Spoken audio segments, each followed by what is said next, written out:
আমার দাবি আমার ভাইটাকে খালাস দেওয়া হোক এবং সকল ভাইকেই খালাস দেওয়া হোক। আমাদের বাড়িতে 3টা মাস একদম চুলে জ্বলে না, কে কি কাছে না আছে। আমরা 4টা বোন, একটা ভাই, মানে ভাইয়ের সঙ্গে আমাদের বাড়িতে হাহাকার চলতো।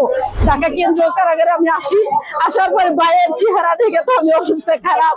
আমার ভাইকে আমি চিনতে পারি না, আমি অজ্ঞান হওয়া যায়, আমার ভাই অজ্ঞান হওয়া যায়।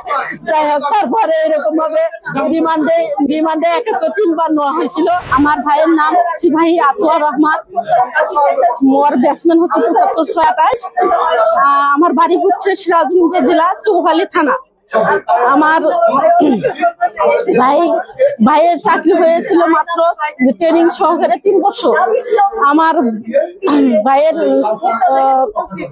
ভাইকে অ্যারেস্ট দেখাইছে 17/3/2009 র্যাবে নেওয়া রিমান্ডে মারধর করা পরে 1/3/2009 তাকে জেলখানায় প্রেরণ করা হয়।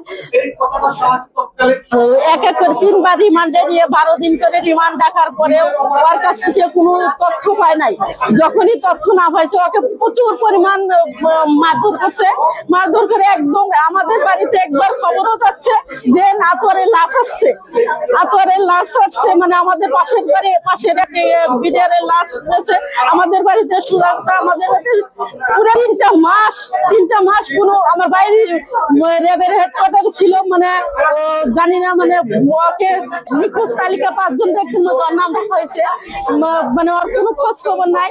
আমাদের বাড়িতে 3টা মাস চুলে জ্বলে না, একদম চুলে জ্বলে না, কে কি কাছে না আছে। আমরা 4টা বোন, একটা ভাই, মানে ভাইয়ের সঙ্গে আমাদের বাড়িতে হাহাকার চলতো। তখন আমাদের বাড়িতে সবসময় ফোন যাইতো যে আতোয়ারের লাশ আসছে বা আতোয়ারের কোনো খোঁজ খবর পাওয়া যাচ্ছে না। তখন আমি পিলখানায় এক করে 3 মাস আমার বাবাকে নিয়ে আমি ঘুরছি। আমার তো বড় ভাই নাই, কেউ নাই। আমার বাবাকে নিয়ে আমি পিলখানার 4 কোণা 1 নম্বর গেট, 2 নম্বর গেট, 5 নম্বর গেট দিয়ে ঘুরতে নিখোঁজ তালিকায় একটা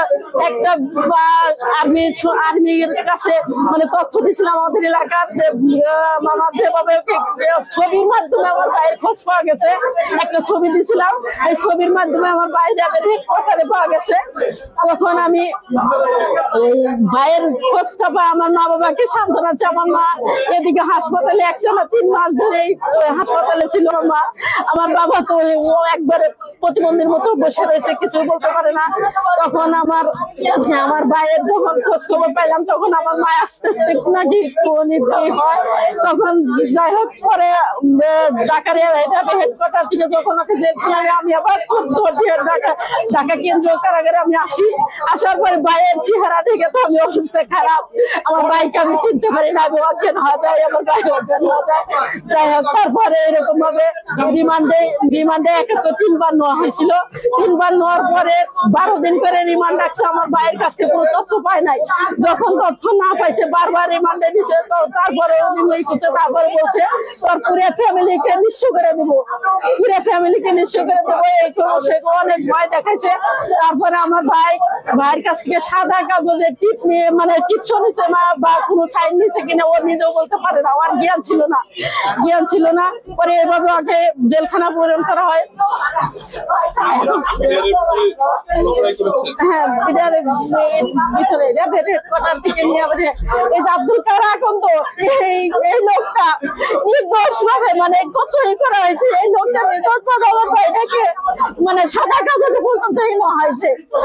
এরকম করে আবার আমার ভাইয়ের সাক্ষী হয়েছিল যে 3 জন ওই উকিলে, মানে আমাদের তো উকিল ছিল জামাল খন্দকার, প্রথমে রাখছিলাম, এখন আমিনুল ইসলাম আছে।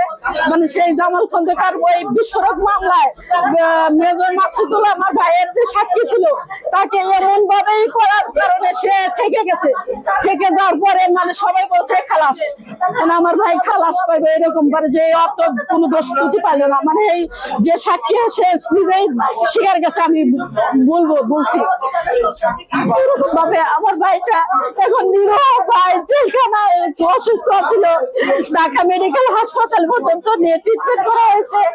একটা সরকার এমন ছিল, আমার বাইরেকে কোনো চিকিৎসার ব্যাপারে কোনো কিছু করে না। আমরা বোনেরা কিছু টাকা উঠে আমার বাইরেকে চিকিৎসা করেছি, টিভি বানাম হোসেন লিবা ধরছি।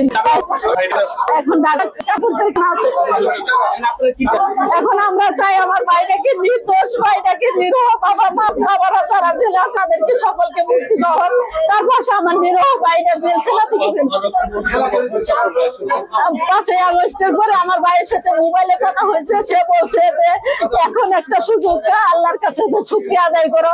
নির্দোষ আমি যদি নির্দোষ, মানে আমি যে নির্দোষ, আল্লাহর কাছে লাখ লাখ শুকরিয়া।